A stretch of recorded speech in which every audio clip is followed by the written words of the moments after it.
जी नाजरीन, जिस गाड़ी पे ज़ख्मी को लाया गया, मुख्तलिफ हजरात ने उनका इंटरव्यू लिया।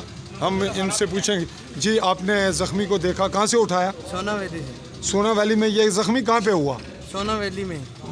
कहाँ के तकरीबन कौन सी जगह? मस्जिद के पास। तो वहाँ जहाँ गोले ब्लास्ट हुए, ज़ख्मी हुए ये शेलिंग में, और भी कुछ लोग हुए? नहीं नहीं कोई इमारत नुकसान हुई? नहीं अभी नहीं कुछ भी पता। जाइए जी, ठीक, शुक्रिया। जी नाजरीन, इस वक्त आप देख रहे हैं हॉस्पिटल में, तहसीली हेडक्वार्टर हॉस्पिटल समानी अमजद खुर्शीद शहीद के नाम से यहाँ आज 28 सितंबर 2020 की तारीख में मकामी लोग इस हंगामी सूरत हाल में इकट्ठे हुए और एम्बुलेंसेस आ रही हैं और जा रही हैं। यहाँ जो पाकिस्तान आर्मी के लोग हैं वो भी सपोर्ट कर रहे हैं फौरी तौर पर ज़ख्मी होने वालों की।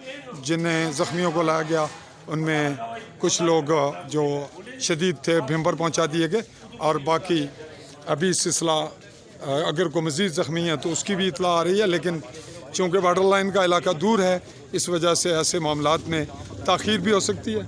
और मीडिया के लोग भी यहाँ मौजूद हैं और अपने अपने फ़रज़ाइज़ सर अंजाम देते हुए मामलात को निभा रहे हैं। इस वक्त एम्बुलेंसेस जो हैं वो कुछ मौजूद थी, कुछ मज़ीद बुलवा ली गई, पहुँचा दी गई हैं, और हंगामी हालत के मुताबिक यहाँ सूरत हाल को हैंडल करने के लिए इंतज़ामात मुमकिन हद तक मुकम्मल हैं। ताहम ये बात यहाँ मैं बतानी ज़रूरी समझूँगा कि ये तहसील हेडक्वार्टर और रेफर सेंटर के तौर पर ही काम कर रहा है, अगरचे अभी जो सरसरी ट्रीटमेंट जिसे इब्तदाई तिब्बी इमदाद कहेंगे वो मिलेगी, लेकिन हकीकी तौर पे इसका जो रोल है वो रियासत की आज़ाद हुकूमत की जो ज़िम्मेदारान हैं वो उसका हल नहीं निकाल सके, जिसके नताइज यहाँ मकामी आवाम को भुगतने पड़ रहे हैं। जी तहसीलदार साहब मौजूद हैं, आप आज की सूरत हाल में इसके तनाजुर में क्या कहेंगे?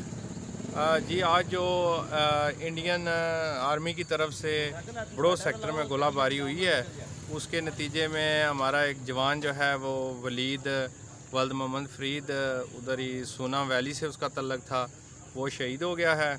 और इसके अलावा यासीन वल्द मोहम्मद सदीक जो है ये बड़ो से हैं, और राजा मसूद वल्द अफजल ये समानी से हैं, टाउन एरिया से, ये ज़ख्मी हुए हैं। अभी तक हमें इतलात पहुंची हैं एक शहीद और दो जो हैं वो ज़ख्मी हैं, और अभी तक चूँकि कोई फायरिंग उस तरह रुकी नहीं है, तो जो हालात जो है हमारे सामने आएंगे हम मज़ीद उस हिसाब से आगे चलेंगे। इंतज़ामिया की क्या सूरत हाल? जी नाजरीन, इंतज़ामी ऑफिसर तहसीलदार समानी सैयद कलीम अब्बास हमसे मुखातिब हैं जो सूरत हाल को बता रहे थे।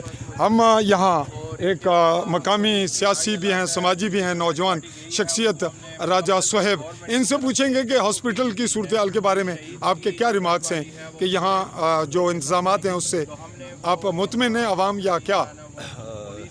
फजलमान साहब, मैं अभी यहाँ पे आया हूँ, इतला मिली है तो हॉस्पिटल के फिलवक्त तो देखे जा सकते हैं एम्बुलेंस जो है रेडी खड़ी हैं, अमला भी जो है वो मुतहरक है, तहसीलदार साहब इंतज़ामिया की तरफ से भी जो है वो दामन यहाँ पे जो है आप देख सकते हैं मौजूद है।